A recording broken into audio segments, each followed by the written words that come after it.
सावली आपला हात बघते आणि एकदम रडायला लागते. तेव्हा इथे जगन्नाथ तिला म्हणतो, मार पोरी मार, काही हरकत नाही आहे म्हणून.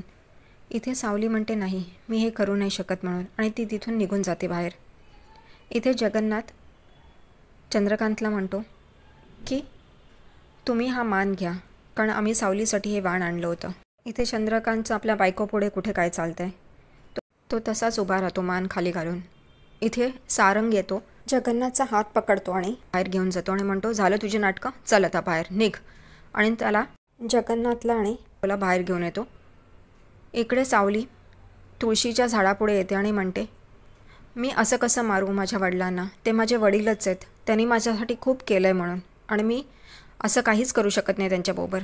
सावलीला जगन्नाथ जेव्हा जेव्हा भेटले होते तेव्हा तेव्हा सगळ्या गोष्टी आठवतात. कसं त्यांनी सावलीला आपली मुलगी मानली होती, तिचा लग्नाचा सगळा खर्च उचलला, कारण त्यांची मुलगी नाही आहे आणि त्यांना थाटामाटात त्यांच्या मुलीचं लग्न करायचं होतं, पण ती आता नाही आहे, त्यामुळे सावलीचं त्यांनी थाटामाटात तसंच लग्न केलं जसं त्यांच्या मुलीचं केलं असतं. या सगळ्या गोष्टी तिला आठवतात आणि ती म्हणते, ते तर माझ्या वडिलांसारखे आहेत, मी कसं हात उचलू शकले असते त्यांच्यावर, आणि ते तसे नाही आहेत, मला माहिती आहेत, पण मी तरी काय करू. मला माहिती आहे ते खूप चांगले आहेत, पण माझ्या हातातसुद्धा काही नाही आहे. आणि इथे ती तशीच उभी राहून रडत असते. तेवढ्यातच इकडे सारंग जगन्नाथला म्हणतो, निघून जा इथून, सगळे झाले नाटकं तुमची, निघा इथून, निघायचं. तेव्हा जगन्नाथ त्याला म्हणतो, तू माझ्या मुलीचा नवरा आहेस म्हणून तुझं सगळं ऐकून घेतो आणि बर्दाश्त करतो आहे. दुसरा कोणी असता ना तर बरोबर केलं असतं आणि बरोबर दाखवलं असतं. आणि तुला काय वाटतं रे, तू सावलीच्या घरी गेलेलास ते काय सावलीवर उपकार करून तिच्यावर प्रेम आहे आणि काळजी आहे म्हणून? नाही रे, तुला तिची काळजी म्हणून नाही, तर तुला तिच्याबद्दल खरं जाणून घ्यायचं होतं म्हणून गेला होतास तू. आणि इकडे सारंगचं डोकं खाली होतं, तो मान खाली घालतो आणि सगळ्या गोष्टी आठवतं की कसे गावकरी भेटलेले रस्त्यात सगळ्या जणांनी सावलीचं कसं कौतुक केलं होतं, आणि ती अस्सल सोनं आहे हे जगन्नाथ बोलले होते. तेच जगन्नाथ परत म्हणतात, तुझ्या घरात 52 कळशी सोनं आहे, अस्सल सोनं आहे, पण तू ते ओळखू शकत नाहीस, कारण तू पण तुझ्या आईचाच मुलगा आहेस ना रे, काही फरक नाही, तेच रक्त आहे तुझ्या अंगात, त्यामुळे तुम्ही अजूनही सावलीला चुकीचं समजताय. सारंग जगन्नाथला म्हणतो, पण तू तर मला मारण्यासाठी माणसं पाठवली होतीस मग?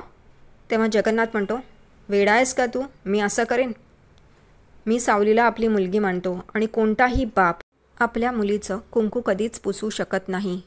हे तुला काय कळणार रे, तुझ्यामध्ये रक्त तेच आहे, तुझ्या आईचंच, त्यामुळे तू हे समजू शकणार नाही जोपर्यंत तू बाप होत नाहीस.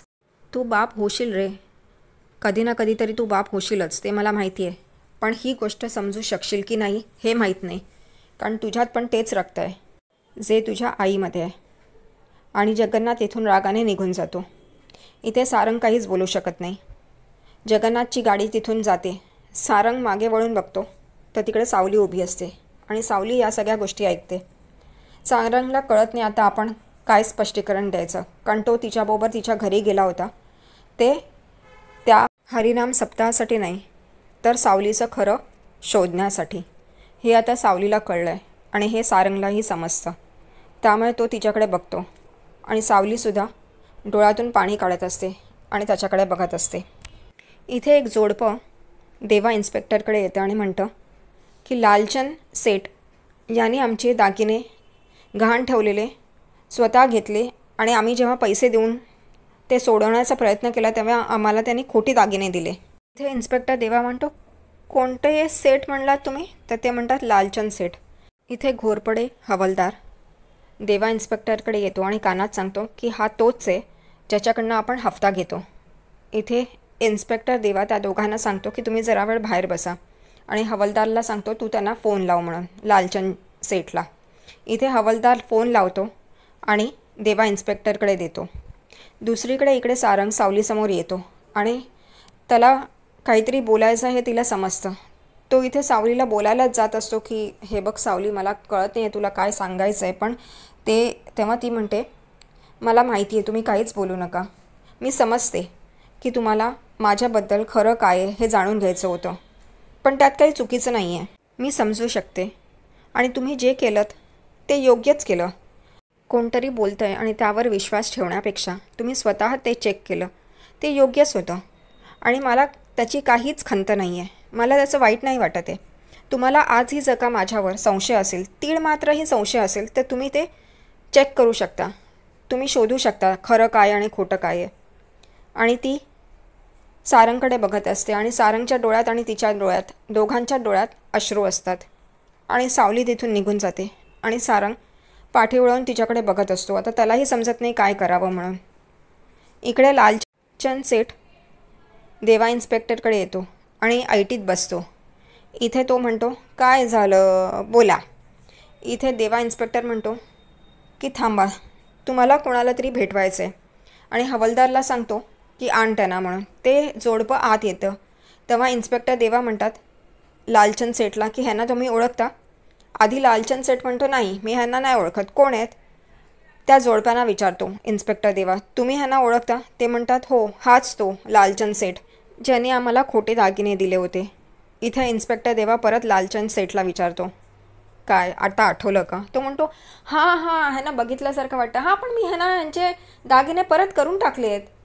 तेव्हा इथे लालचंद सेठ त्या जोडप्याला सांगतो, हे देवा इन्स्पेक्टर माझे खास आहेत, माझे मित्र आहेत, त्यामुळे तुम्ही कितीही काहीही गोंगाटा केला तरी काही होणार नाही. लालचंद सेठ तिकडून उठून जात असतो. तेव्हाच इन्स्पेक्टर देवा त्याला थांबवतो आणि त्याच्याजवळ येतो आणि त्याला एक थोबाडीत मारतो. आणि त्याला कळत नाही काय झालं म्हणून. दुसरीकडे इकडे सावलीचा मोठा भाऊ सखदेव इकडे सोहमला फोन करतो. सोहम आणि बबलू कॅरम खेळत असतात. इथे सोहमला कळत नाही तो फोन का करतो आणि काय सांगतो आहे. तेव्हा तो सांगतो की आम्ही येतो आहे सावलीचं वाण घेऊन. इथे सोहम म्हणतो हो या ना, काही हरकत नाही. तेव्हा तो सोहमला इशारा देतो की माझ्याबरोबर जयंती पण आहे. इथे जयंती म्हणते तुम्ही काय बोलताय, मी पण येते हे. तिला संशय येतो. तेव्हा तो म्हणतो की हो, ते विचारत आहेत ना सोहमराव की तू पण आहेस की नाही, त्यांना आठवण येते तुझी. ती म्हणते हो हो, मी तर सेलिब्रिटी आहे ना. हो बरोबर आहे बरोबर आहे. इथे सोहमला कळतं की तो काय म्हणतो आहे म्हणून. सोहम म्हणतो काळजी नका करू, मी इकडे सगळं व्यवस्थित करतो. इकडे इन्स्पेक्टर देवानी लालचंद सेठला मारलं म्हणून लालचंद सेठ त्याला म्हणतो तू मला मारतो, मी बरोबर करीन तुला म्हणून. तू माझ्याकडनं हफ्ता घेतो आणि असं वागतो माझ्याशी. तेव्हा इथे इन्स्पेक्टर देवा म्हणतो एखाद्या चुकीच्या माणसाला लुटणं हे चुकीचं नाही आहे, पण चांगल्या माणसांना लुटणं हे चुकीचं आहे. त्यामुळे ताबडतोब आत्ताच्या आत्ता त्यांना त्यांच्या घरी त्यांचे दागिने नेऊन पोचव. त्यांचं घर माहिती आहे ना तुला कुठे आहे. तो म्हणतो हो म्हणून. लालचंद सेठ तिकडून निघून जातो. इथे इन्स्पेक्टर देवाला ते जोडपं म्हणतो थँक्यू म्हणून, तुम्ही आमचे दागिने आम्हाला मिळवून दिलेत. तेव्हा तो म्हणतो तुम्हाला मूल आहे का. तर ते जोडपं म्हणतो हो, मुंबईत आहे, तिकडे नोकरीला आहे तो. इथे इन्स्पेक्टर देवा म्हणतो आणखीन कोणी आहे का मूल जे हरवलं आहे वगैरे. ते म्हणतात नाही नाही, आम्हाला एकच आहे. ते म्हणतात अच्छा आम्ही निघतो. तर इथे इन्स्पेक्टर देवा म्हणतो हो चालेल. हवालदार देवा इन्स्पेक्टरला विचारतो तुम्ही असं का विचारलं मुलाबद्दल. तेव्हा तो म्हणतो आपण आपल्या आईवडिलांना शोधतो आहे ना, कदाचित हेच असतील म्हणून विचारायचं आहे मला का सोडलं म्हणून मी त्यांना शोधतो आहे. इकडे सोहम आणि बबलू किचनमध्ये धावत येतात आणि अमृता वहिनीला म्हणतात इथे खूप मोठं संकट आलं आहे, वाचव वाचव. तिला काही कळत नाही. इथे बबलू म्हणतो अहो ती चेटकिणी येणार आहे ना. इथे सोहम म्हणतो हा खूप लंपट लावतो आहे. अरे सावली वहिनीचा भाऊ आणि त्याची बायको येते आहे.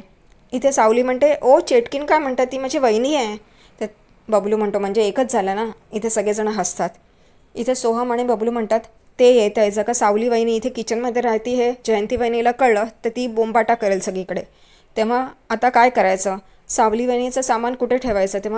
तेवढा तिकडे बाहेर रिक्षेने सावलीचे भाऊजे येतात. इथे ते लोक उतरतात. तेव्हा इथे जयंती एकदम खुश होते आणि म्हणते आलं आलं माझं महल आलं, हेच तर मी बघत होते, मला हेच हवं होतं. तेवढ्यात रिक्षावाला सखदेवला म्हणतो पैसे द्या ना.